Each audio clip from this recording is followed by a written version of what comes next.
Thanks a lot for checking out another episode of our series, You Gotta Hear This. Coming up in this episode of You Gotta Hear This, we travel to Pensacola Beach, Florida for the Whale Fest, an event put on by Healthy Gulf, a nonprofit organization that is working to reverse the overexploitation of resources in the Gulf of Mexico.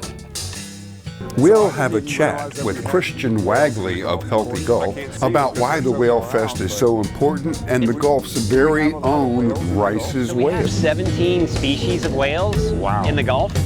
And yeah, it's one of the first things when we talk about whales, one of the first things people say is, we have whales in the Gulf? And later we meet up with Lindsay Reeves, a senior attorney at the Center for Biodiversity.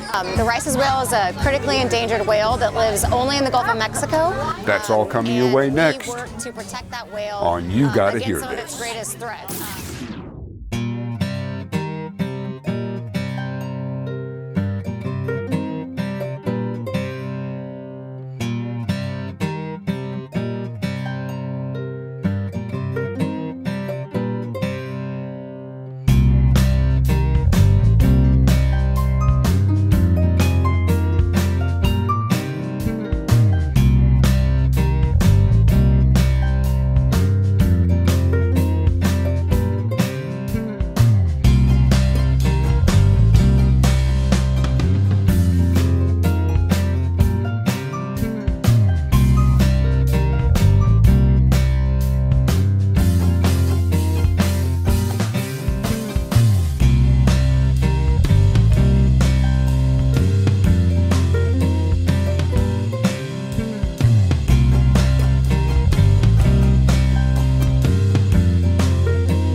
Coming up in this episode of You Gotta Hear This, we travel to Pensacola Beach, Florida for the Whale Fest, an event put on by Healthy Gulf, a nonprofit organization that is working to reverse the overexploitation of resources in the Gulf of Mexico. We follow Christian Wagley and his nonprofit organization Healthy Gulf on Facebook, and I noticed they were having a whale fest in Pensacola in support of the Gulf's own Rice's whale, the only whale on the planet that lives entirely in the Gulf of Mexico. Christian talked to us about the Pensacola Whale Fest and why it's important. Yeah, so we know that the best population estimate is between 50 or 100, somewhere in that range, remaining Rice's whales. Yeah, we can pretty much suppose that the population would have been much larger at some point. We don't know what that population would have been, but that's too small of a population to be, viable long term. The numbers have to increase. Our best guess is that it's the industrialization of the Gulf that has really caused that. Whales are struck accidentally by ships. Whales are stressed by the noise from oil and gas drilling and the seismic explosions they use to find new deposits. So somebody doing Gulf. seismic testing 100 miles away is going to affect a whale here. It can. Wow. It can. We already know how devastating an oil leak in the Gulf of Mexico can be. The Rice's whale population and other wildlife were decimated because of the 2010 BP Deepwater Horizon oil rig spill, when it spewed out about 210 million gallons of crude oil over a 9-month period. How disastrous was Deepwater Horizon to any of the Gulf sea life? Well, the Deepwater Horizon, or the BP oil disaster, was devastating to the Gulf, especially a lot of the deep water areas offshore. And so that's where the Rice's whales live. And the scientists say that the Deepwater Horizon disaster led to a 22% decline in the population of the whales. Now, this is a population that's so small, if even one whale dies from human activity, that's a tragedy. And the population declined 22%. And they think it killed about 17% outright. Wow. And so that was a catastrophic event. The whales cannot handle something like that again. And really, oil and gas drilling is kind of the biggest daily threat to the whales. It creates a lot of vessel traffic, ship traffic that can hit the whales. It creates a lot of noise from vessel traffic. It creates noise from the explosions they use to find new deposits of oil and gas. And then just drilling operations in and of themselves create a lot of noise. And then there's this possibility of another BP disaster. And a more recent oil spill in the Gulf of Mexico earlier this month spread oil over 373 miles, contaminating 7 protected natural reserves.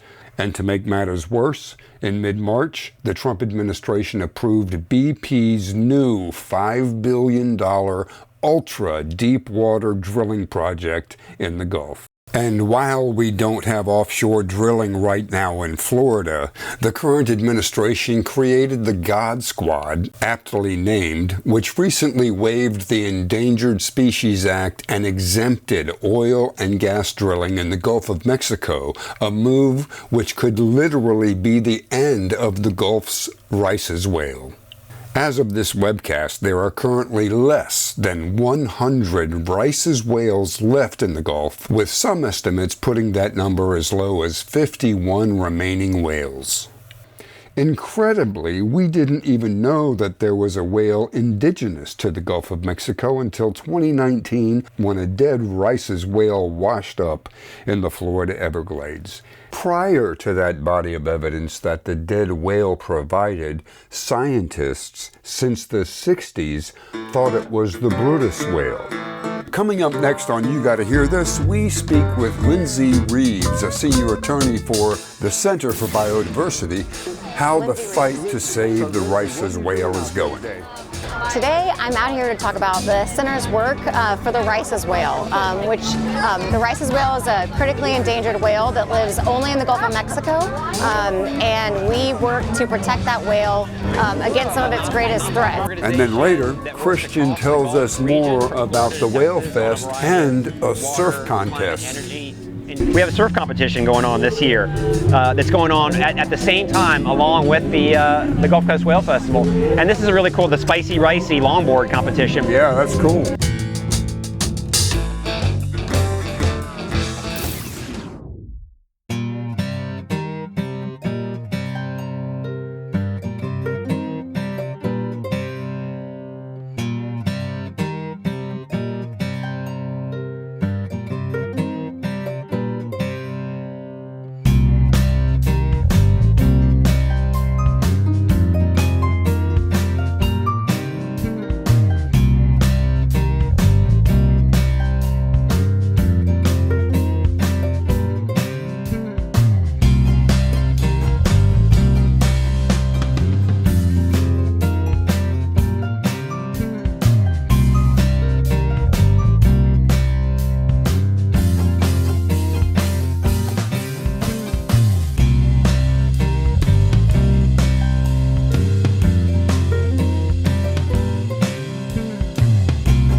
And You Gotta Hear This is back with Lindsay Reeves, the senior attorney at the Center for Biodiversity. You guys are fighting for the biological diversity. How is that fight going with this current administration? We file new litigation almost every day of the week to try to stand up for these protections that we've worked for decades to have in place, and just keep them there, and not have them just be arbitrarily removed as part of some deregulatory process. These are really protections that species need to survive. 99% of species protected under the Endangered Species Act are still around because they were protected. Biodiversity is definitely something that suffers from the current administration's deregulatory agenda, because we're seeing the rollback of environmental protections across the board on our national forests, the National Environmental Policy Act. There's been changes proposed to the Endangered Species Act that would really really hurt the way that it's effective. One of the proposed changes is that harm would be removed from the Endangered Species Act. Well, one of the ways that endangered species are impacted is when they're harmed, not just when they're killed in sort of a traditional way. Okay, why do we need to save a whale? In addition to just the intrinsic importance of every living being on our planet, these are beautiful, majestic creatures that are huge, that have been around for 3 million years. And so we shouldn't wipe them out just because we're irresponsible. When they feed on the bottom and they come up to the top, they actually bring nutrients from the bottom of the ocean up to the top through their feces, and so they really replenish and ensure the nutrient cycle for the whole water column. So they're almost needed. They're absolutely needed. They make sure the food web stays intact.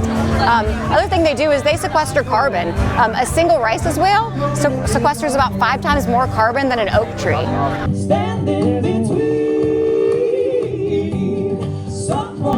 This is the Gulf Coast Whale Festival. This is our 3rd year of doing this event right out here along the beach on Pensacola Beach. And what we're trying to do is create what I call a whale culture. So we have a dolphin culture here, a sea turtle culture, a manatee culture, because those are animals that tend to live close to shore and we see them.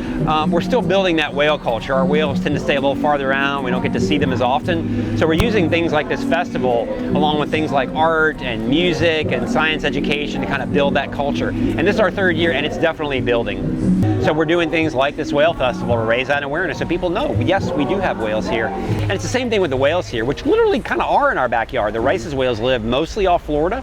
They do range around the Gulf, but they love it out here because it's pretty quiet out here. Nice and warm.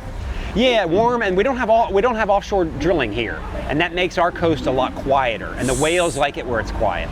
So one of the things that's just been wonderful about doing this festival, this is our 3rd year, is how the community has responded and how it's grown organically. There's more vendors this year, there's more people out doing education, and then we have, for example, we have a surf competition going on this year that's going on at the same time along with the Gulf Coast Whale Festival. And this is a really cool, the Spicy Ricey longboard competition. Yeah, that's cool. What's really cool is that these are some surfers who came to the Whale Festival last year, had a great time, and thought to themselves, we'd like to do something for the whales. We're surfers, what can we do? Well, we can have a surf competition. So they've created this on their own. I didn't help organize it, they did it. And whatever proceeds they raise will go back into our Rice's whale work. How can people help you guys, the Healthy Gulf? Go to our website, healthygulf.org, read more about Rice's whale, sign up to get updates. We send out occasional emails with updates about the whales and other things happening on the Gulf Coast. And of course we need members. We don't take money from polluting industry or what we think of as bad people. So we really rely on money from individual members and people like that. So we'd love to have people join as a member. Well, we hope you learned an awful lot and enjoyed this episode of You Gotta Hear This with Christian Wagley from the nonprofit group Healthy Gulf. Coming up next week, we talk with Gretsch Rockencat of the Modern Alvarados about his fans, which really are more friend than fan. I supported the group, and I never could really bring myself to think of them as fans because I didn't like that distance, and also didn't like thinking I was that far above them. I wanted to remain human and not have that sense of, I don't know, being unapproachable. Be sure to check it out, and thanks so much for watching You Gotta Hear This, brought to you by Pipeline TV and Element Media Content Creation. Have a good day.